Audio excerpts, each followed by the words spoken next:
afternoon, and welcome back to another walk with Tilly. Where is Tilly, you ask? Well, she's over there somewhere, but she'll catch up. Absolutely glorious afternoon. The sun is shining, there's a breeze blowing, so I'm pretty sure the sound will be a bit bizarre, but there's only me listening anyway, so it doesn't really matter. So, this morning I was discussing the wayward antics of the Conservative MP and whether it was really acceptable that a person getting so drunk they can't speak and then allegedly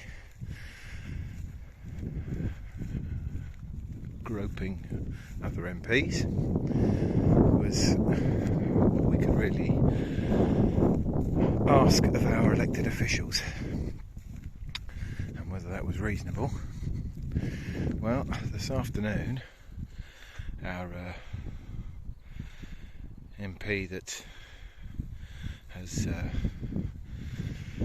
now been put forward to be under investigation for the actions that he allegedly carried out has appealed to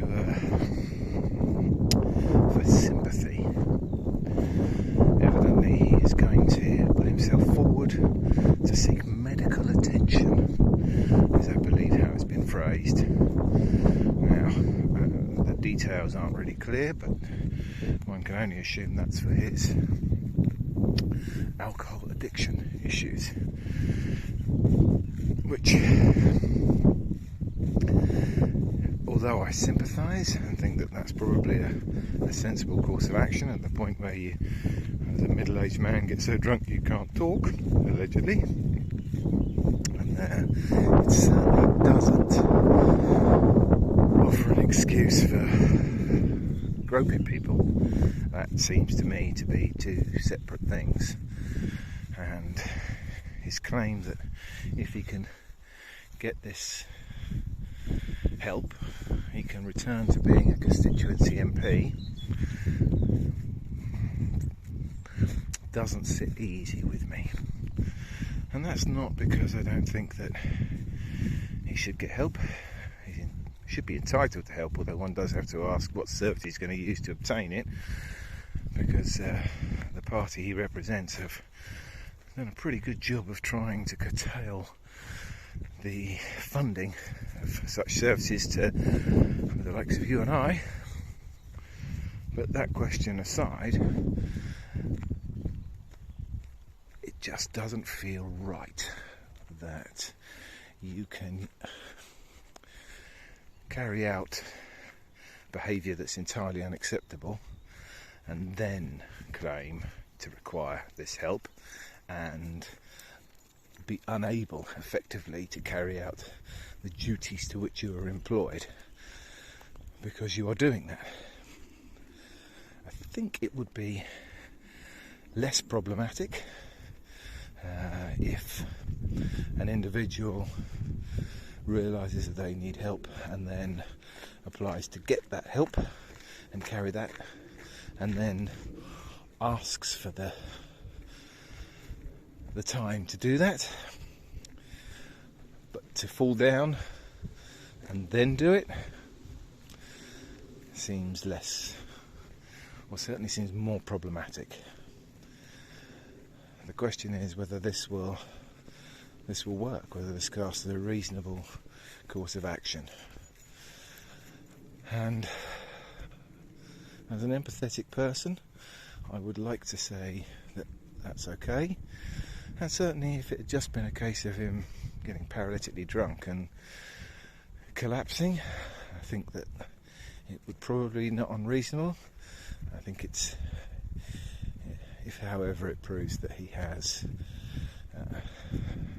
been groping people or sexually assaulted or made unwanted advances people, using the I was drunk excuse doesn't seem acceptable. It seems like you have fallen down in the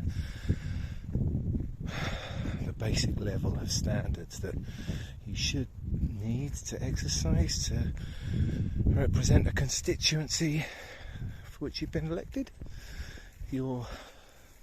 Those individuals that have taken the time to elect you and require your representation, I feel deserve better. And it would seem less than ideal to have a situation where you're not represented and your MP has carried out entirely unacceptable acts, and yet you haven't. Here comes Tilly. Come on then, Tills. Good girl. Keep up. She's dawdling a bit today. I think she's going to head in for a quick splash in the water. This is her latest thing. There we go. Quick dip, quick drink. Good girl. Here's a good girl. Hey? Is that good? Come on then, girl.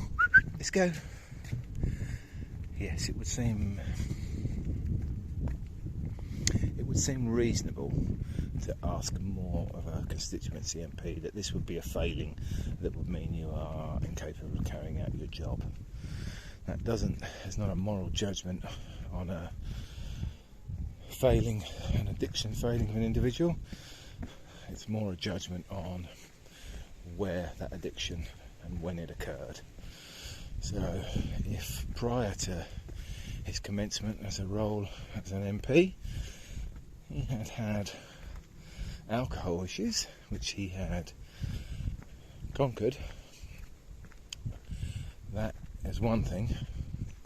It's entirely a different thing to have those issues as you take the role and carry out the role of being an MP, and it's quite different to assault people while you're doing it. So again, that's allegedly, evidently, but there have been complaints made and they're now investigating it. I don't think it's reasonable when you have quite obviously fallen to a pretty low standard as a public official to be able to carry on without it. But we'll see what happens. When you've quite obviously fallen below the standard that's expected, I think it, in the round, is entirely reasonable, or the decent thing to do would definitely be to stand aside and allow your constituents to elect new representation. That's my thoughts. So anyway, at that I will leave you. Myself and Tilly will continue our walk in the beautiful evening sunshine on this glorious summer's evening, and we'll catch up with you tomorrow.